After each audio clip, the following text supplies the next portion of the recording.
Assalamualaikum warahmatullahi wabarakatuh. Kembali lagi bersama Bu Hawa, masih dalam mata pelajaran Bahasa Indonesia. Utamakan bahasa Indonesia, lestarikan bahasa daerah, dan kuasai bahasa asing. Kenapa kita harus mengutamakan bahasa Indonesia? Karena bahasa Indonesia adalah bahasa persatuan. Dan kita juga harus tetap melestarikan bahasa daerah agar bahasa daerah kita tidak punah, serta kita harus menguasai bahasa asing agar kita mampu bersaing di dunia internasional. Sebelum kita masuk ke materi surat lamaran pekerjaan, jangan lupa kalian tekan tombol subscribe, kemudian kalian juga tekan tombol loncengnya. Oke, lanjut aja, kita langsung masuk ke materi mengenai surat lamaran pekerjaan. Yang pertama itu kita akan membahas mengenai pengertian dan fungsi surat lamaran pekerjaan. Yang kedua itu kita akan membahas tentang cara menyusun surat lamaran pekerjaan. Yang ketiga adalah isi dan sistematika surat lamaran pekerjaan. Kemudian yang keempat adalah jenis surat lamaran pekerjaan. Yang kelima adalah contoh surat lamaran pekerjaan. Oke, kalian perhatikan baik-baik. Jangan lupa kalian siapkan juga buku tulis dan pulpen. Jadi kalian bisa mencatat poin-poin pentingnya. Kita langsung masuk aja ke materi yang pertama, yaitu pengertian dan fungsi surat lamaran pekerjaan.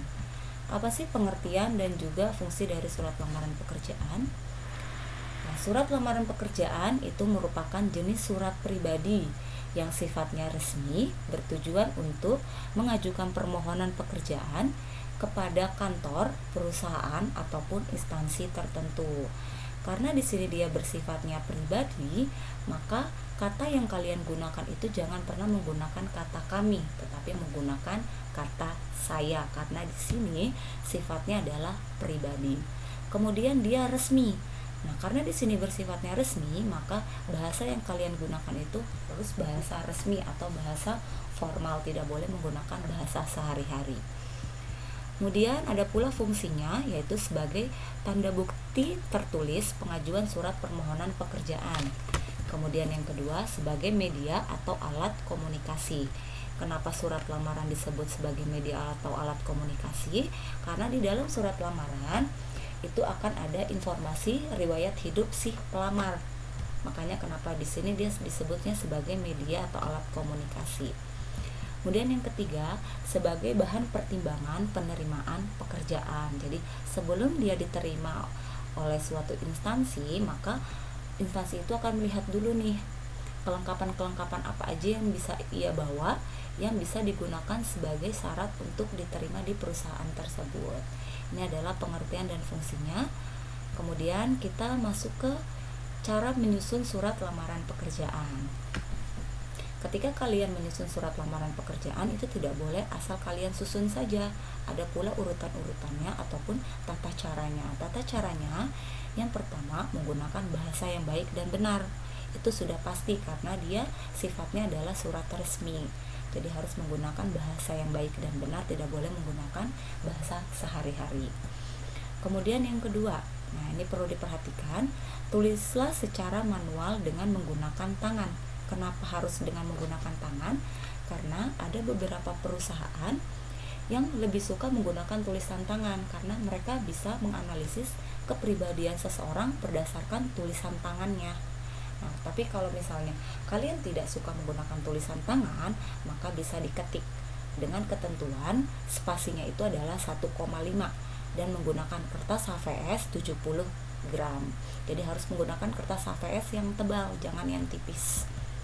Dan yang ketiga, perhatikan kebersihan surat lamaran pekerjaan. Maksudnya kebersihan di sini tidak boleh ada coretan ataupun tip X ataupun kertasnya itu terlihat lusuh atau lecak, itu tidak boleh. Jadi harus tetap terlihat bersih dan rapi. Kemudian yang keempat, harus menggambarkan sikap keoptimisan pelamar. Emang ini harus, karena kalau misalnya dia tidak optimis, perusahaan itu tidak akan mungkin mau menerima si pelamar tersebut. Kemudian yang kelima, sapaan yang digunakan adalah bapak atau ibu. Jadi emang kita harus menggunakan bapak atau ibu, tidak boleh menggunakan anda ataupun beliau, itu tidak boleh. Kemudian tidak bernada memelas atau meminta dikasihani. Nah, jadi contohnya kayak gini nih, saya mohon dengan sangat untuk diterima di perusahaan bapak. karena saya sangat membutuhkan pekerjaan ini, atau karena saya sangat membutuhkan uang. Nah, itu tidak boleh, karena kalian artinya kalian memelas atau minta dikasihani gitu. Jadi harus diingat ya ke-6 poin-poin ini. Oke, kita lanjut ke isi dan sistematika surat lamaran pekerjaan. Maksud dari isi dan sistematika itu adalah susunan dari surat lamaran pekerjaan. Nah, gimana sih sistematikanya, atau bagaimana sih susunan agar kita membuat surat lamaran dengan baik dan benar? Nah, yang pertama itu yang harus kita cantumkan paling awal adalah tempat dan tanggal pembuatan suratnya. Jadi tempat dan tanggal pembuatan suratnya itu harus sesuai tepat pada saat kamu ingin melamar. Jadi misalnya kamu ingin menaruh lamarannya itu tanggal 12, berarti tempat dan tanggal pembuatan suratnya itu juga harus tanggal 12. Kemudian hal atau perihal, maksudnya ini adalah tujuan kamu membuat surat itu untuk apa? Itu kan untuk lamaran pekerjaan. Maka hal atau perihalnya ini adalah lamaran pekerjaan.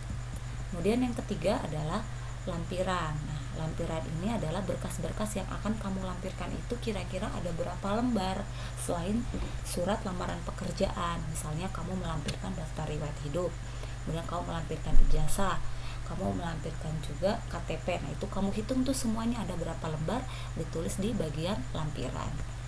Kemudian yang keempat itu ada nama dan alamat surat tujuan. Nah, untuk nama dan alamat akan kita jelaskan lebih lanjut. Salam pembuka juga akan kita jelaskan lebih lanjut. Kemudian yang keenam ada isi surat. Kemudian ada penutup surat. Dan ada salam penutup, tanda tangan, dan nama terang. Maksudnya nama terang di sini adalah nama lengkap kalian. Ketika kalian sudah sarjana, itu wajib mencantumkan gelar kalian. Oke, di sini kita akan jelaskan lebih lanjut mengenai sistematika penulisan surat lamaran pekerjaan. Alamat tujuan. Nah, alamat tujuan itu ada dua macam, ada alamat luar dan alamat dalam. Jika alamat ditulisnya di bagian depan amplop, maka itu disebutnya alamat luar. Tapi kalau misalnya alamatnya itu kita letakkan di kertas surat atau di bagian surat lamaran pekerjaan, maka dia disebutnya sebagai alamat dalam. Nah, ini contohnya. Yang terhormat, jadi kalian jangan nulis yang terhormat tapi harus YTH, jadi disingkat. Yang terhormat titik pimpinan percetakan dan penerbitan Sejahtera, Jalan Sukses nomor 13 Banjarmasin. Ini adalah contoh dari alamat tujuan surat. Kemudian ada salam pembuka. Nah, salam pembuka yang biasa digunakan atau yang umum digunakan adalah dengan hormat. Kemudian ada isi surat. Nah, isi surat ini terbagi menjadi alenia pembuka, yaitu kata pengantar pada isi surat yang bertujuan untuk menarik pembaca. Nah, ini adalah draftnya atau contohnya. Saya memperoleh informasi dari titik-titik. Ini kalian isi. Kalian dapatnya dari mana informasinya? Dari koran, internet, media sosial. Ini tinggal kalian isi. Jangan lupa sertakan tanggalnya juga. Jadi misalnya dari koran tanggal berapa? Itu kalian cantumkan. Yang menyatakan bahwa perusahaan ini yaitu nih, kalian cantumkan di sini nama perusahaannya. Kemudian sedang membuka lowongan pekerjaan untuk posisi. Ini kalian isi juga. Posisi yang ingin kalian lamar itu apa? Misalnya sekretaris, satpam, ini kalian isi. Oleh karena itu, saya bermaksud untuk melamar sebagai titik-titik. Nah, ini diisi sama dengan yang tadi, ini posisi yang kamu inginkan, sama dengan posisi yang tersedia. Itu harus sama. Kemudian alenia isi, itu berisi identitas si pelamar, misalnya namanya, kemudian tanggal lahir, alamat email, nomor telepon, terus alamat lengkapnya. Nah, itu isinya di alenia isi. Kemudian ada penutup surat. Penutup surat itu berisi harapan penulis surat dan ucapan terima kasih. Ini contohnya, demikian lamaran ini saya buat, besar harapan saya untuk dapat bergabung dengan perusahaan yang Bapak atau Ibu pimpin. Nah, kalau sampai sini ini masuknya ke harapan si penulisnya. Dia berharap dapat diterima. Atas perhatian Bapak dan Ibu, saya mengucapkan terima kasih. Ini bagian ucapan terima kasihnya. Nah, ini ya sistematika lengkapnya, harus kalian pahami lagi, kalian catat yang pentingnya biar kalian gak lupa. Oke, jadi isi dan sistematika sudah. Kemudian kita masuk ke jenis surat lamaran pekerjaan. Jadi jenisnya itu ada berdasarkan pembuatannya, kemudian ada berdasarkan sumbernya. Kalau berdasarkan pembuatannya, surat lamaran pekerjaan dibagi dua. Yang pertama itu ada surat lamaran pekerjaan yang digabungkan dengan riwayat hidup, kemudian ada juga yang dipisahkan dengan riwayat hidup. Kalau berdasarkan sumber informasi, itu ada yang didapatkan dari iklan, kemudian ada yang didapatkan dari radio, ada yang didapatkan dari informasi orang lain, atau didapatkan dari inisiatif diri kita sendiri untuk melamar. Nah, kita akan lihat contohnya. Oke, kita lihat contoh dari surat lamaran pekerjaan.